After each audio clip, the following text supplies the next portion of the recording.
லடாக்கில் ஆக்கிரமித்த பகுதிகளில் புதிதாக 2 மாவட்டங்களை உருவாக்குவதாக சீனா அறிவித்திருப்பதற்கு இந்தியா கடும் கண்டனம் தெரிவித்துள்ளது. இந்தியாவின் லடாக் யூனியன் பிரதேசத்திற்குட்பட்ட அக்ஷய்சின் பகுதியை சீனா ஆக்கிரமித்துள்ளது. இந்நிலையில் இந்த பகுதியை ஹீன் கவுண்டி மற்றும் ஹேகாங் கவுண்டி என்று சீன அரசு குறிப்பிட்டு 2 புதிய மாவட்டங்களாக அறிவித்துள்ளது. இது தொடர்பாக டெல்லியில் செய்தியாளர் பேசிய மத்திய வெளியுறவுத்துறை அமைச்சகத்தின் செய்தி தொடர்பாளர் ரந்தீர் ஜெய்ஸ்வால் இந்த செயல் சீனாவின் சட்டவிரோத மற்றும் வலுக்கட்டாய ஆக்கிரமிப்பு என்று கூறினார். புதிய மாவட்டங்களை உருவாக்குவதன் மூலமாக குறிப்பிட்ட பகுதியின் மீதான இந்தியாவின் இறையாண்மை தொடர்பான நிலைப்பாட்டை மாற்ற முடியாது என்றும் அவர் திட்டவட்டமாக தெரிவித்தார். மேலும் சீன அரசு திபெத்தில் பிரம்மபுத்திரா ஆற்றின் குறுக்கே உலகின் மிகப்பெரிய அணை கட்டக்கூடிய விவகாரத்தில் இந்தியாவின் நலன் காக்கப்படும் என்றும் ரந்தீர் ஜெய்ஸ்வால் தெரிவித்தார்.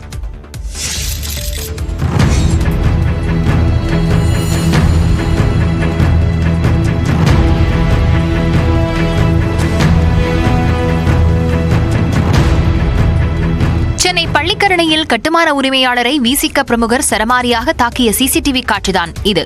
பள்ளிக்கரணை காமக்கோட்டி நகரில் உள்ள கமல்ஹாசன் என்பவரின் வீட்டில் வசித்து வரும் விசிக பிரமுகர் செல்வகுமார் அதன் மேல் தளத்தையும் வாடகைக்கு கேட்டுள்ளார். ஆனால் அவர் நண்பர்களுடன் சேர்ந்து மது அருந்துவதால் வாடகைக்கு விட முடியாது என உரிமையாளர் கூறியதாக தெரிகிறது.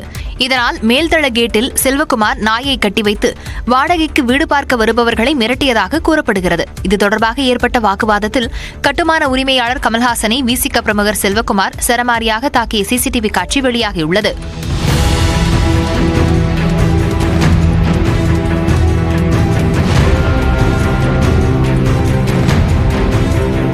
வீடியோ ஆதாரத்துடன் கட்டட உரிமையாளர் காவல் நிலையத்தில் புகார் அளித்துள்ளார். அதே சமயம் தன்னையும் தனது மனைவியையும் சாதி ரீதியாக கட்டட உரிமையாளர் திட்டியதாக விசிக பிரமுகரும் காவல் நிலையத்தில் புகார் அளித்துள்ளார்.